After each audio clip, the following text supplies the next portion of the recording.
Nah, baik Mas Indra, seperti apa nih optimisme untuk menjadi sistem pendidikan terbaik di dunia, ataupun mungkin tadi dikatakan oleh Prof. Cecep, meningkatkan dulu deh kualitas pendidikannya?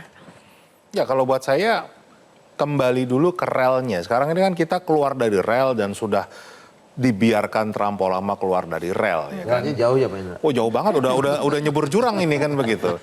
Karena tadi ya saya teruskan sedikit, kita mau coba bandingkan saja bagaimana tata kelola perguruan tinggi di luar negeri dibandingkan dengan Indonesia. Kalau di luar negeri itu, tadi saya katakan fokusnya adalah riset.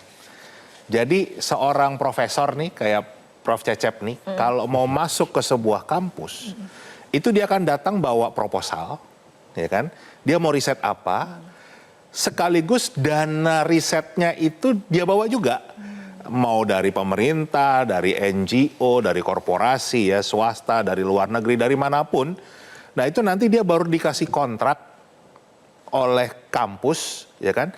Bisa kontraknya sampai dia pensiun gitu, namanya tenure. Jadi anggaran kampus tuh dari situ. Makanya kayak di NTU misalnya di Singapura itu 70% anggaran kampus itu dapatnya dari dana riset ini. Nah 30%-nya baru dari mahasiswa. Dan apa yang diajarkan ke mahasiswa adalah hasil riset. Jadi ilmunya akan selalu baru, ya kan. Sedangkan kalau kita semuanya ngajar, ilmunya ilmu usah, nggak tahu yang riset siapa. Dan karena kita ini dosennya PNS, ya kan, itu tiap tahun pasti gajinya naik kan. Makanya UKT juga naik terus karena mereka minta kenaikan gaji. Gaji tidak tiap tahun Pak. Gitu ya, bro. Ini curhat jadinya, bro. Ya kan? Jadi karena fokusnya ke SDM bukan ke riset itu. Nah, kalau kita mau mengelola perguruan tinggi yang baik sesuai dengan pasal 31 ayat 5, kembalikan. Itu nanti akan ekosistemnya akan terbuat menjadi baik. Kita ini kan karena tadi ya mekanismenya pasar. Bayangin loh, UGM itu membuat riset rata-rata gaji dosen di Indonesia itu 3 juta per bulan. Berarti kan setahun cuma 36 juta.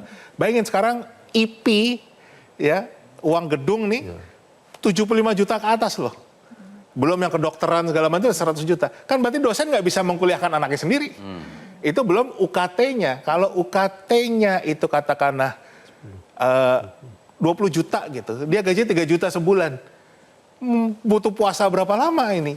Itu baru satu anak ya kan. Nah itu contoh bagaimana kita mengelola pendidikan kita. Karena tadi mekanisme pasar, kenapa guru-guru kita juga gajinya rendah?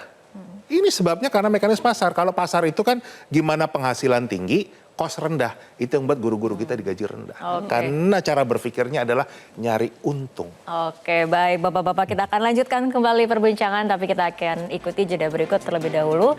Dan kami juga sudah melakukan jejak pendapat sederhana melalui media sosial yang hasilnya kita lihat bersama. Mayoritas responden menilai guru atau dosen bukan merupakan profesi yang menjanjikan. Jelajahi cara baru mendapatkan informasi. Download Metro TV Extend sekarang.